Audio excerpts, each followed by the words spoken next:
Welcome to the beginning of chapter 3. I'm getting back on the Bactrian.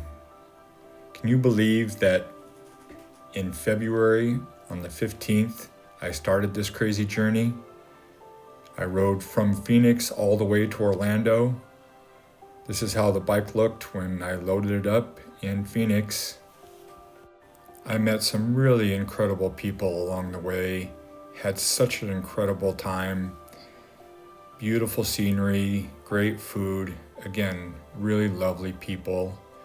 Made it to the Atlantic Ocean, saw some alligators, and loaded the bike up onto a boat, and it came across the ocean. Crazy! Then Mom and I connected in Prague. Just had such an incredible time there, exploring the city, more food, of course. Then we traveled around the Czech Republic, met some incredible people, beautiful relatives that treated us so well. I cannot tell you how incredible the hospitality was. Everyone was so nice and so welcoming and gave so much of their time and energy. It was so humbling. I can't say enough about the people who hosted us. Such great, wonderful humans. And we tootled around castles, and we met some more amazing, wonderful relatives that were just absolutely so hospitable and welcoming and just the nicest people ever. And of course there was a cat. I love cats. And then we left the Czech Republic and we went to Berlin, and I got my beard trimmed, and I went to the BMW factory, and that was insane, so worth it for me. Such an incredible place and so many beautiful motorcycles. And then we headed south and we went into Hallstatt, Austria. Beautiful, beautiful city, just such a treat. Then we went down to Venice, and again, another spectacular treat. Mom was so generous by helping me get to these places and see these sights and experience these cities. What an incredible experience. And of course, there was another cat, and I had to love the cat. And then we went down to Florence. Definitely up there in my favorites on this trip so far. Florence was really remarkable, and I can't wait to go back. Then we drove north and went over the Alps into France and Mont Blanc here. Again, places that I've read about and heard about, but to actually be there was so incredible. Then the Neuschwanstein Castle, that was truly remarkable. And then north up to Soest was another incredible city that was just gorgeous. And of course, we were hosted again by wonderful friends, Seedhoffs, and they were just so over the top, just like everyone else that we've encountered in Europe.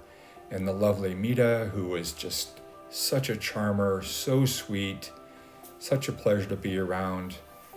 And the Seedhoffs were just wonderful people. Then Mom and I split, and she went down to Greece for a little bit, and I proceeded on and did some solo traveling. Eventually ended up in Heidelberg, and that was just so much fun. And I thought that the castle in Heidelberg was going to be my last castle, but they're all over the place, and I found this one in my travels around the area, and I did tons of hiking around the Heidelberg area, so beautiful. And of course there was another cat, and we had to make friends. And so a big loop in the center of Europe, and it was just phenomenal. The people are absolutely amazing, and I felt so welcomed. And now for the beginning of chapter 3. So I was actually able to pick up the bike a day earlier than I expected. A couple little things were tweaked from the shipper, but got it figured out.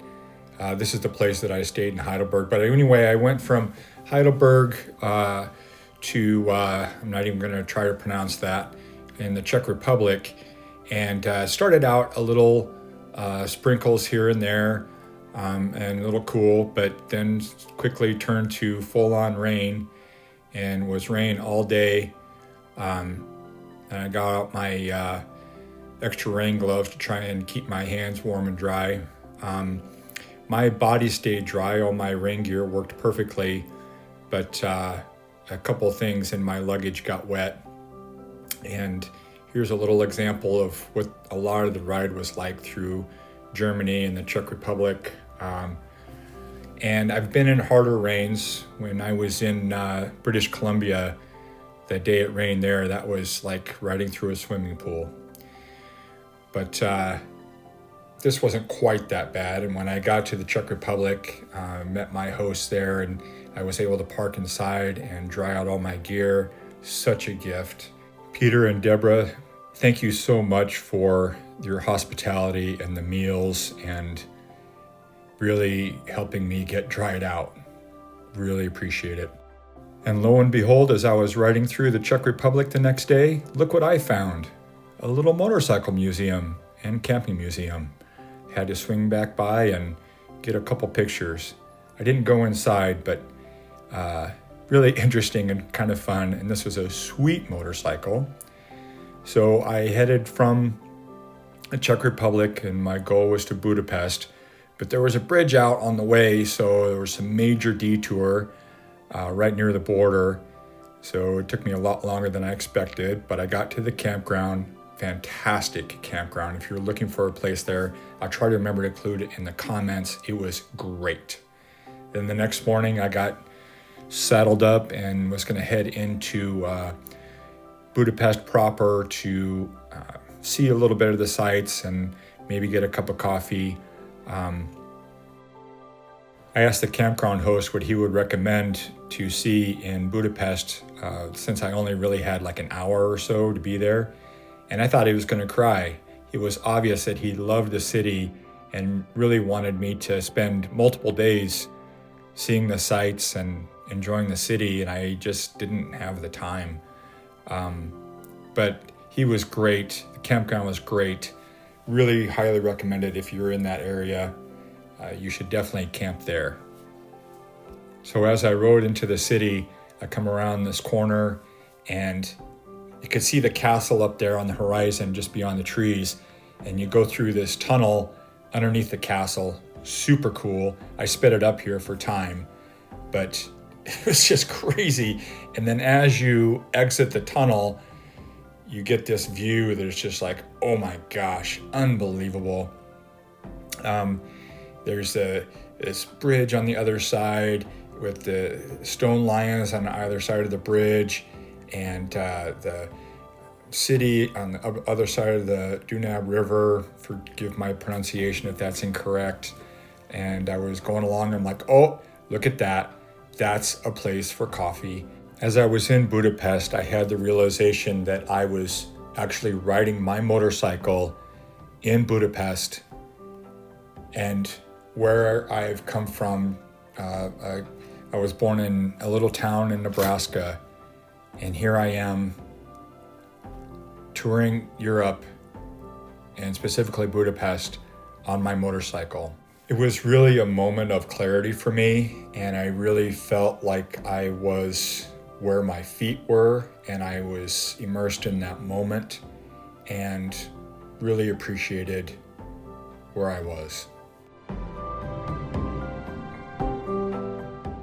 I had planned to camp at a campground in Serbia that night, but when I got to the Serbian border, I talked to a very nice gentleman in the guardhouse there, and he informed me that my green card for the motorcycle did not include Serbia.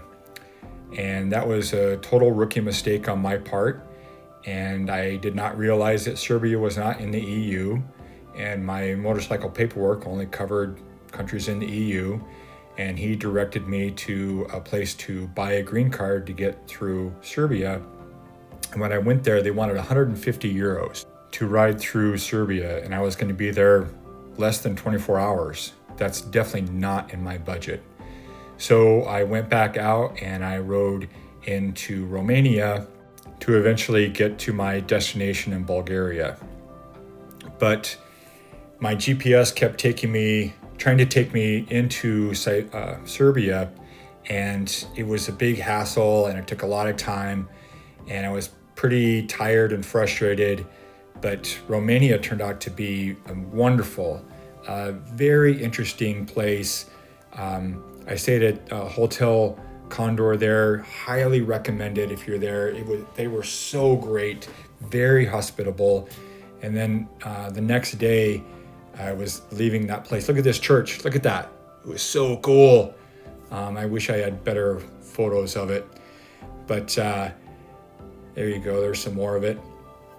But this ride on 57B out of that town, one of the best motorcycling experiences I've ever had in my life. There was some traffic a little bit here and there, but not much at all. This little 2-lane road that twisted through the mountains up and over this pass, followed a river most of the way, gorgeous scenery, beautiful motorcycle roads, just a really great experience. Absolutely lovely. Romania was such an interesting dichotomy. On one hand, there were people there that were using horses for farming and work, and I saw several horses pulling carts on the highway, and then a moment later I'd see a luxury Mercedes sedan speeding down that same highway. There were buildings that maybe were from the communist era that were like dilapidated and falling down, and all the windows were broken out. And then there were old churches that were in beautiful condition and really lovely. It was a really interesting dichotomy and a beautiful country. So this map here shows that road 57B in the upper ellipse up there. And then down below, as I went into Bulgaria, there's a road between Montana, Bulgaria, and Sofia that went up and over the mountains, and again, twists and turns in these beautiful woods, super steep, hairpin turns, really exceptional motorcycling. And check out that sweet parking spot I had for the night. Can't beat that. I found a really cheap room on Booking and stayed in Sofia for the night. And as I was coming into Sofia, I noticed there were snow-capped peaks to the south of the city. And I was like, I had no idea that there were snow-capped peaks in Bulgaria. There's some there, you can see them on the horizon. And so even though it was quite a ways out of my way and took like an extra, probably like 4 or 5 hours, I had to ride through that area. And here's some more. Really great. And again, another beautiful country. And I just didn't expect this. But I really enjoyed it. And there's a ski area there. And again, I saw some more of that dichotomy. There were people using horses to pull wagons on the highway, and there were ultra modern vehicles too. And it was just really interesting to me. And the springtime bugs were out in full force. I have bugs everywhere, but that'll wash off eventually. So once I got to this area, I was planning to stay here for a couple nights. I was able to go to the grocery store and get some food and make some meals, try and stay in budget. And the sausage here is super great. And of course, there's another cat, but he really wouldn't let me pet him or anything. So we just look at each other from afar. Thank you so much for watching. Really appreciate it. This has gotten everyone caught up now. And tomorrow I head into Istanbul. And there's the Buy Me a Coffee if you're able. Please hit the thumbs up button. And please subscribe if you haven't already. And stay tuned for adventures from Istanbul. I cannot wait. Thank you. Peace and love to you all.